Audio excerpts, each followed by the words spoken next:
I am the Tofu Golem. Please enjoy the video. You're ready to capture text. Open the OCR app and allow camera and storage access so the scanner can save and process images. Aim the camera so the text fills the frame. Once done, tap Capture or import a clear photo. Make sure to pick the correct language and detection mode because the OCR accuracy depends on that choice. If you plan to scan multiple pages, switch to batch mode now so the app compiles files into one document automatically. Once you have images, crop and deskew every page to eliminate excess margins and tilted text. This improves recognition. Then adjust contrast and brightness or use Auto Enhance to boost legibility.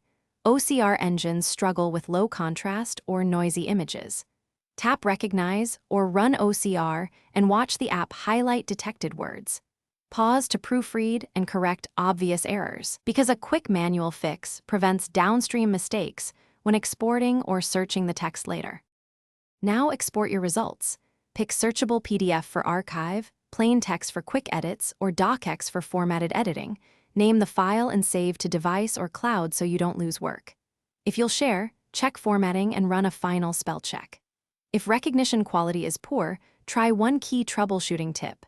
Rescan with stronger, even lighting and a higher resolution, or switch the app's language setting, because most OCR mistakes come from image quality or wrong. Thanks for watching. Consider subscribing if we helped you today.